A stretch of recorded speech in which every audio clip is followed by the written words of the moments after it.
बिस्मिल्लाहिर्रहमानिर्रहीम। अस्सलाम वालेकुम। उस वक्त तीनों गाड़ियां हमारी कार के साथ आकर रुक गईं और फिर इनमें से 13-14 अफराद नीचे उतरे। सबसे आगे एक लंबे कद और सडोल जिस्म का नौजवान था जिसके दोनों हाथ खाली थे, जबकि इसके पीछे चलने वाले तमाम अफराद ने मुख्तलिफ हथियार पकड़े हुए थे। मुझे शुबा हुआ कि वो कोई उचक्कों का गिरोह था जो अकेले जोड़े को देखकर लूटने आ रहे थे। इस तरह की वारदातें बम्बई में मामूल की बात है, लेकिन सबसे आगे चलने वाले नौजवान का अंदाज बिल्कुल मामूली नहीं था। उसके चलने के अंदाज से लगता था कि गोया अपने हमरा वो तूफान लेकर बढ़ रहा है। इन हथियार बरदारों को देखकर शीतल भी खामोश हो गई थी। जग्गू दादा के जुआ खाने से जीती हुई रकम मैं घर ही छोड़ आया था। मुझे इस वक्त सिर्फ शीतल की फिक्र खाई जा रही थी। इस वीराने में इतने मुसल्लह अफराद का मुकाबला करना मेरे लिए बहुत मुश्किल साबित होता। अपना पिस्तौल मैंने जेब से निकालने की ज़रूरत महसूस न की कि इतने हथियारों के मुकाबले में उसकी कोई हैसियत नहीं थी। वो तमाम हमारे करीब आते ही फैल गए और हमारे गिर्द दायरा बना लिया, गोया उन्होंने हमें चारों तरफ से घेर लिया था। उनका लीडर गालबन वही नौजवान था जो सबसे आगे चल रहा था।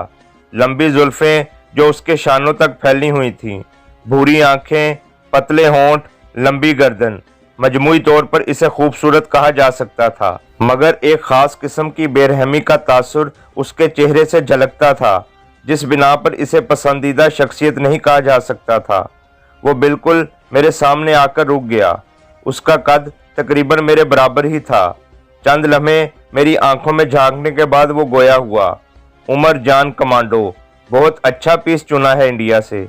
उसकी बात सुनकर गोया मेरे सर पर बम फट पड़ा। वो मुझे पहचानता था लेकिन मेरे लिए अजनबी था। आपका तारुफ? मैं अपने हवासों पर काबू पाता हुआ बोला। मेरा नाम? वो एक लम्हे के लिए रुका और फिर जहरीले लहजे में बोला, मुझे शीशनाग कहते हैं। ये मेरे लिए दूसरा झटका था, लेकिन मैंने अपने चेहरे से ऐसा कुछ जाहिर ना होने दिया कि मैं इसे जानता हूँ।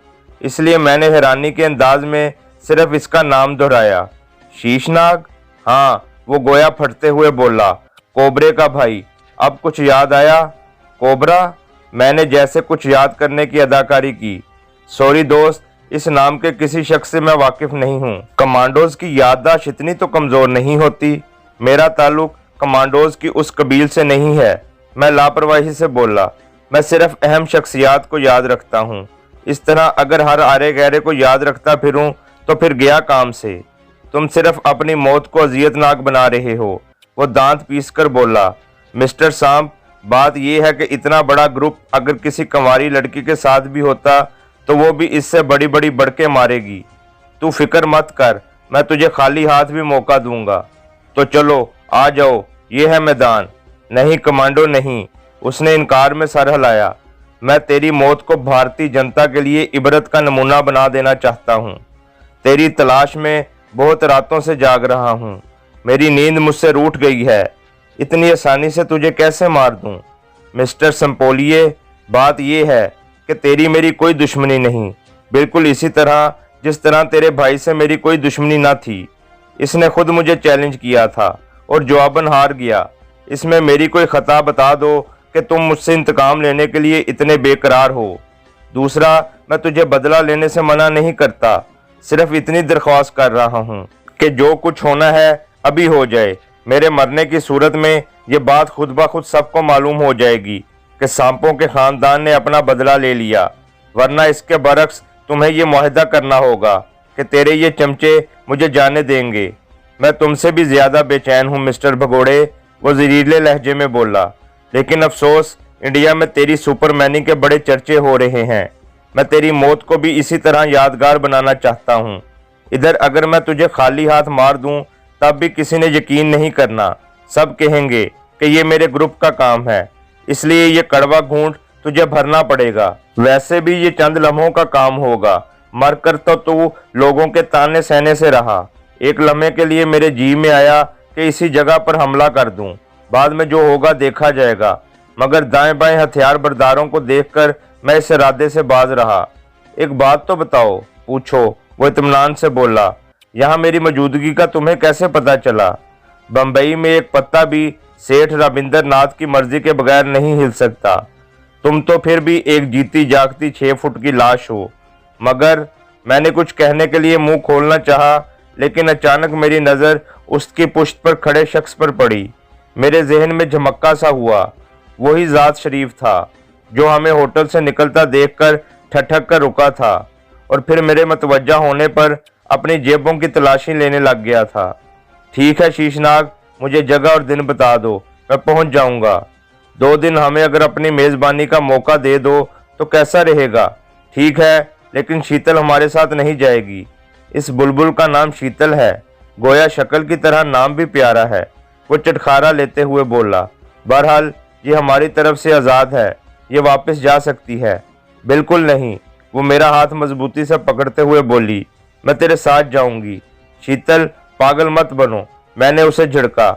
मैं इंशाल्लाह बहुत जल्द तेरे पास पहुंच जाऊंगा। अब डायलॉग बाजी छोड़ो और चलो। ये कहकर उसने अपने बंदों को इशारा किया और तमाम हमें घेर कर गाड़ियों की तरफ बढ़ गए। शीतल की गाड़ी की ड्राइविंग सीट पर शीतल को बिठाकर शीशनाग ने मुझे इसके आगे बैठने का इशारा किया और खुद अपने एक साथी के साथ पिछली सीट पर बैठ गया। अगली कार के पीछे पीछे चलती रहो, वो शीतल से बोला और इसने खामोशी से अपने आगे चलने वाली गाड़ी के पीछे अपनी कार लगा दी। यूं ही आगे पीछे चलते हम 15-20 मिनट की मुसाफत के बाद एक बहुत बड़ी कोठी के गेट पर पहुंच गए। बावर्दी मुलाजम ने दरवाज़ा खोला और हम अंदर घुस गए। मुलाजम ने बाकायदा शीशनाग को सलूट किया था। गाड़ियां बड़े से गराज में पार्क करके हम तमाम बाहर निकल आए। शीशनाग ने आगे बढ़कर माहिराना अंदाज में मेरी तलाशी ली। उस वक्त इसके भाई कोबरा का बरीटा मेरी जेब में था। ये मेरे भाई से छीना था ना? वो अजीब से लहजे में बोला। पिस्तौल जेब में डालकर वो शीतल से मुखातिब हुआ। बेबी, अगर तेरे पास कोई खिलौना है तो वो भी जमा करा दो। जरा सी गलत हरकत भी तेरा अंजाम बहुत भयानक बना देगी। उसके पास कुछ नहीं है, शीतल के बजाय मैंने जवाब दिया। ओके चलो। उसने हमें गराज से बाहर धकेला।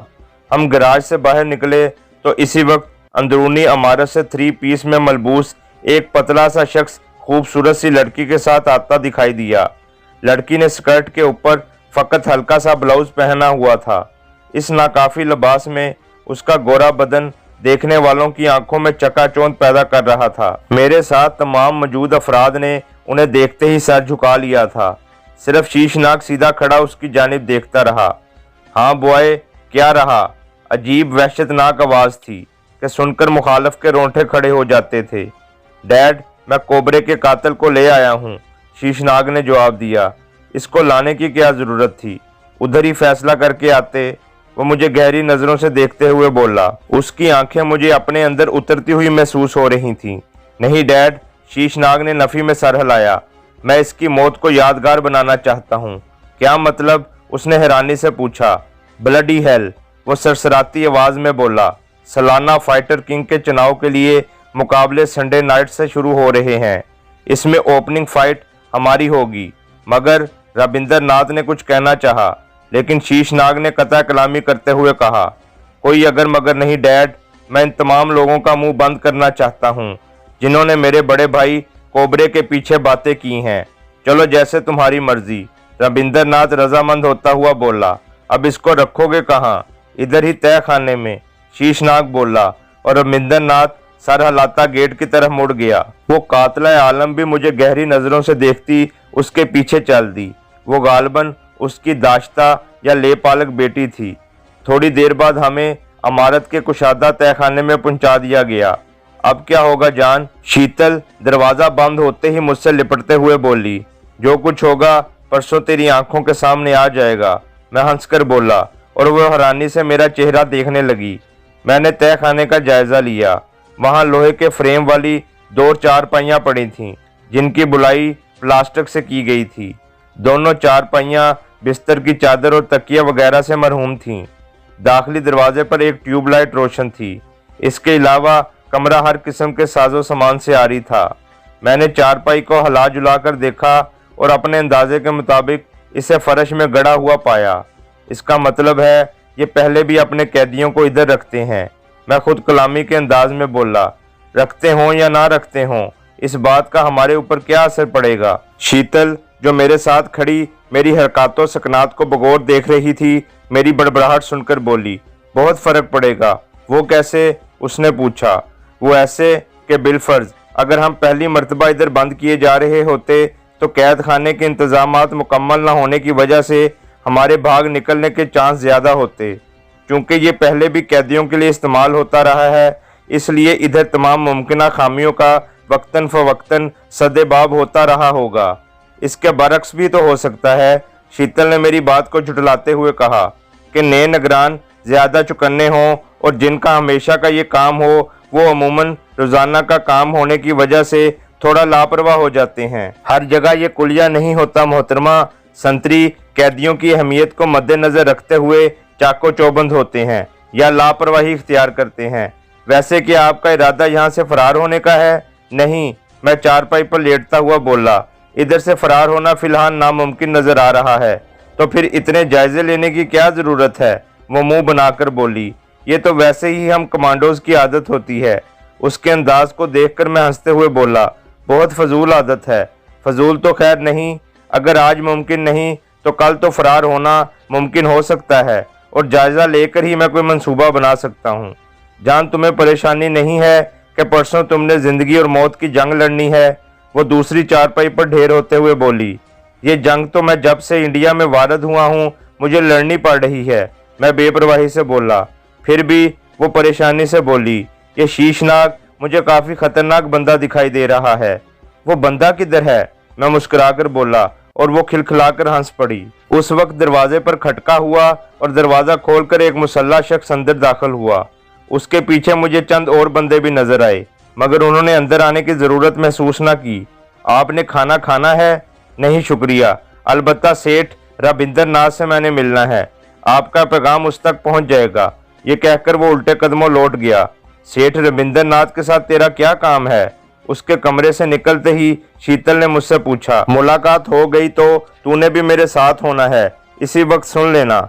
अभी बताते तेरा बिल आ जाएगा। उसके लहजे में खफगी थी। अभी मैंने आइंदा का लाहे अमल तय करना है, इसलिए मुझे फिलहाल सोचने दो, मैंने उसे टालते हुए कहा। अपने इरादे से मुझे भी आगाह कर दो, शायद मैं कोई बेहतर मशवरा दे सकूं। तेरे जैसी नाकुसुल अकल औरत से बेहतर मशवरे की उम्मीद रखना फजूल है। खुद तो बड़ा फिलासफर है ना, वो मुंह फुलाते हुए बोली और नाराजगी से रुख फेर कर लेट गई। मैं भी ज़ेरे लब मुस्कुराकर सोने की कोशिश करने लगा। मैंने जानबूझकर इसे गुस्सा दिलाया था कि कुछ देर सुकून कर लूं, वरना उसने मेरा दिमाग चाटते रहना था। रात का खाना लाने वालों ने मुझे सेठ रविंदर नाथ से मुलाकात की नवीज़ सुनाई। हमने जल्दी जल्दी खाना जहर मार किया और मुसल्ला अफराद की ज़ेरे निगरानी मुख्तलिफ राहदारियों से घूमते आला दर्जे के कीमती सामान से मुज़य्यन ड्राइंग रूम में पहुंच गए। ड्राइंग रूम की सजावट मकीनों की इमारत और आला ज़ौक़ की निशानदेही कर रही थी। दीवारों के साथ मुख्तलिफ किस्म की कीमती पेंटिंग्स आवेज़ा थीं। एक बड़ी पोर्ट्रेट में सेठ राजकुमारों के से लिबास में तख्त पर बैठा किसी रियासत का राजा मालूम हो रहा था। हमें वहां पहुंचाने वाले मुसल्ला अफराद चारों दीवारों के साथ फैलकर खड़े हो गए। सेठ जल्द ही उस खूबसूरत हसीना के साथ नमूदार हुआ जिसके साथ इसे हमने पहली मर्तबा देखा था। आज भी उसके लिबास को देखकर मेरा जी चाहा कि अपनी जैकेट तन ढांपने के लिए इसके हवाले कर दूं। इतनी सर्दी में उसके लिबास को देखकर उसके गर्मी के लिबास का अंदाज़ा लगाना मेरी सोच से मावरा था। शीशनाग इन दोनों से एक कदम पीछे था। वो तीनों हमारे सामने एक सोफे पर बरजमान हो गए। सेठ रविंदर नाथ दरमियान में, शीशनाग और लड़की दाएं बाएं। उमर जान। सेठ रविंदर नाथ चंद लम्हों खामोशी से मुझे घूरने के बाद गंभीर आवाज में बोला, तूने हमसे मिलने की ख्वाहिश जाहिर की थी और हमने तेरी ये ख्वाहिश पूरी कर दी। बोलो क्या बात है? उसके बोलने से मुझे उसके मुतकब्बराना फितरत का अंदाज़ा हो गया और मैं हत्तुलवसा अपने अंदरूनी उबाल पर काबू पाते हुए बोला, सेठ साहब आप बम्बई बल्कि भारत के बेताज बादशाह हैं और मैं एक आम सा फौजी। भारत आमद के बाद मेरे किसी भी फेल से आपके किसी मुफाद को अदना सी भी ठेस नहीं पहुंची। मैं बेशक गलती से भारत सरकार का मुजरिम बन गया हूं, लेकिन इस जुर्म पर मुझे अपने पास कैद करने की कम अज़ कम आप जैसी असूली शख्सियत को कोई ज़रूरत नहीं होनी चाहिए। और जहां तक ताल्लुक है शीशनाग के भाई कोबरे का, उसके साथ मैं अपने दिफा की जंग लड़ा हूं, जिसका हक हर इंसान बल्कि जानवर तक को हासिल है। अगर मैं उसकी रहायशगाह पर हमला करता तो फिर मैं बेशक कसूरवार था। उसके बाद भी अगर शीशनाग के दिल में मेरे साथ मुकाबले की कोई हसरत है तो इसी कोठी के प्लाट में पूरी कर ले। इस तरह पंडाल में मेरा तमाशा बनाना और मेरे 2-3 दिन ज़ाया करना आप लोगों को शोभा नहीं देता। कहकर सेठ रविंद्र नाथ ने सवालिया नज़रों से शीशनाग की तरफ देखा, जिससे मुझे महसूस हुआ कि मेरी बातें उसके दिल को लगी हैं। डैडी, मैं नहीं मानता कि इसने खाली हाथ कोबरे को शिकस्त दी थी। इसने लाजमी कोबरे के साथ कोई धोखा किया था। यह भी हो सकता है कि दलेर सिंह नामी शख्स ने कोबरे पर काबू पाने में इसकी मदद की हो। इस बात का सबसे बड़ा सबूत मेरे भाई के सर पर लगी हुई वो चोट है जो पुश्त की जानिब से लगाई गई है, और साफ जाहिर है इसकी लाइल्मी में ही लगाई गई होगी। और रह गया दलेर सिंह का बयान, तो वो अपना जुर्म छुपाने के लिए उमर जान को बहुत अच्छा लड़ाका जाहिर कर रहा है। दूसरा, किंग फाइटर के चुनाव के लिए इफ्तिताही फाइट मेरे और इसके दरमियान होगी। इस बात का ऐलान अंडरवर्ल्ड हलकों में हो चुका है। अभी यहाँ इस पर इससे मुकाबले का मतलब है कि हमने इसे बेबस करके हलाक कर दिया है, और ये ताने मैं बर्दाश्त नहीं कर सकता। उसके पूरे तमाद अंदाज से यूं लग रहा था जैसे मुकाबले में हर सूरत इसे ही कामयाबी होगी। इसका साफ मतलब था कि वो मुझे कमज़ोर समझ रहा था, और मेरे उस्ताद सूबेदार मुराद साहब के कौल के मुताबिक ये बात मेरे हक में जाती थी। वो कहते थे कि दुश्मन को कभी भी अपने से कमज़ोर न समझो और अपने मुकाबल की हर नामुमकिन कार्रवाई के लिए तैयार रहो। जबकि यहाँ पर शीशनाग साहब मुझे बिल्कुल कोरा समझे बैठे थे। मैंने भी इसकी ये गलत फहमी बरकरार रखी। रविंद्र नाथ ने शीशनाग की बात सुनकर मेरी जानिब सवालिया नज़रों से देखा, जैसे कह रहा हो, अब बताओ। उसके अंदाज में यही जाहिर हो रहा था कि मेरी और शीशनाग की लड़ाई से उसे कोई ख़ास दिलचस्पी नहीं, और ये सिर्फ शीशनाग की ज़िद थी जिसे इसने कबूल किया था। मैंने तंजिया लहजे में कहा, सेठ साहब, ये सूरत हाल रिंग में भी तो पेश आ सकती है। मैं रिंग में उतरते ही अपने आप को कमज़ोर साबित करने के लिए जानबूझकर गिर जाऊंगा, और देखने वाले यही समझेंगे कि इसे असाबी कमज़ोरी की दवाई खिलाई गई है। मेरी बात सुनकर शीशनाग के चेहरे पर एक रंग सा आकर गुजर गया था, लेकिन बज़ाहिर उसने कहका लगाकर कहा, वो तो खैर बड़े बड़े शीशनाग का नाम सुनकर गश खा जाते हैं, लेकिन तेरी इस जसारत का मतलब होगा कि तूने अपने लिए एक अजियतनाक मौत मुंतखब कर ली है। इसके साथ साथ तेरी आंखों के सामने तेरी इस बुलबुल का जो हशर मेरे बंदों के हाथों होगा, इसे देखकर तेरे हाथ में सिर्फ पछतावा रह जाएगा, जबकि लड़ाई के रिंग में तू इज्जत की मौत मरेगा, या शायद हो सकता है कि सिर्फ शदीद जख्मी होने के बाद बच भी जाओ और तेरी महबूबा भी बाइज्जत अपने घर पहुंचा दी जाएगी।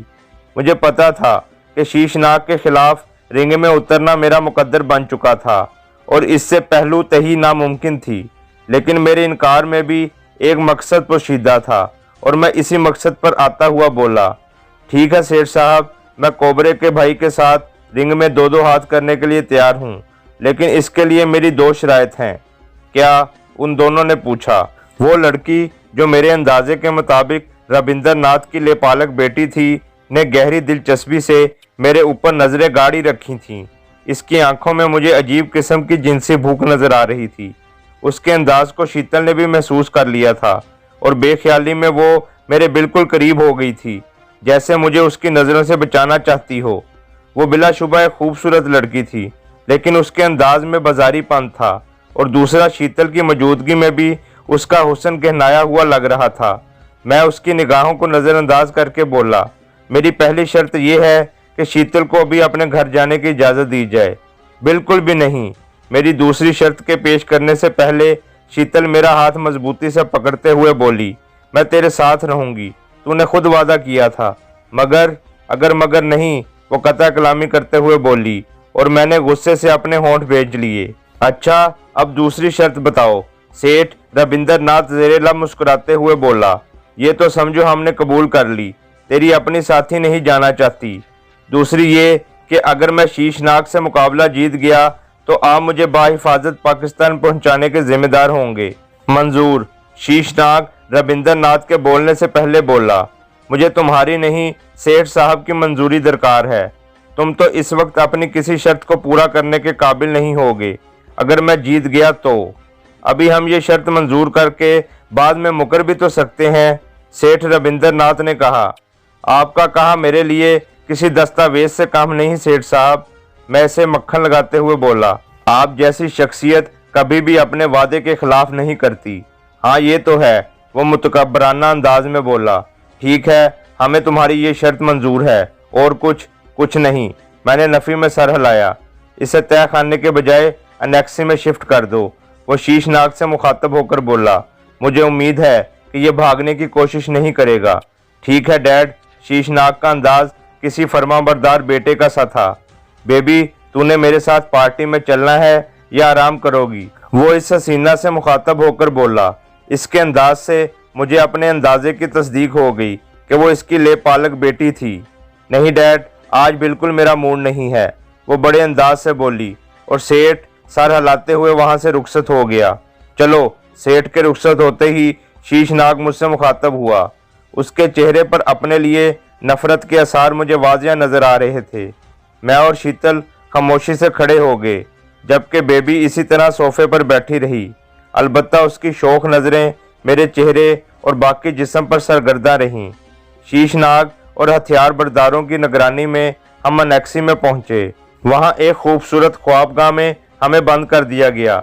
ये मेहरबानी सेठ ने नामालूम किस लिए की थी, शायद अपनी तारीफ के सिले में या फिर कुर्बानी के बकरे की तरह मरने से पहले थोड़ा आराम पहुंचाने की गर्ज से। ये क्या? दरवाज़ा बाहर से बंद होते ही शीतल बरस पड़ी। मैंने सोचा शायद तुम सुलह सफाई की कोशिश करोगे और माजरत वगैरह करके यहाँ से निकलने की कोशिश करोगे। तुम उल्टा मुकाबले के लिए राह हमवार कर रहे हो। ये तुम्हारी भूल है शीतल, मैं संजीदा लहजे में बोला। मैं गंडापुर हूँ। अगर शीशनाग आज दोपहर मुझे सिर्फ चैलेंज करके वापस आ जाता तो खुदा की कसम मैं इसके साथ मुकाबले के लिए इसके मुंतखब करदा मुकाम पर ज़रूर पहुँचता। हाँ ये दूसरी बात है कि कोई हादसा वगैरह मेरी राह में रुकावट बन जाता, क्योंकि हम गंडापुर दोस्ती और रिश्तेदारी तो भूल सकते हैं, दुश्मनी नहीं भुला सकते। जान तुझे कुछ हो गया तो मेरा क्या बनेगा? वो परेशानी से बोली। तुम पागल हो, मैं जिंदा रहूं या मर जाऊं, हर सूरत में मैंने तुमसे जुदा होना है। भूल है तुम्हारी, वो अजीब से लहजे में बोली। तुम जिंदा रहो या ना रहो, हर सूरत मेरे साथ रहोगे। मरकर कैसे? मैं मुस्कुराते हुए बोला। हिंदू औरत अपने मर्द के साथ सती हो जाया करती है।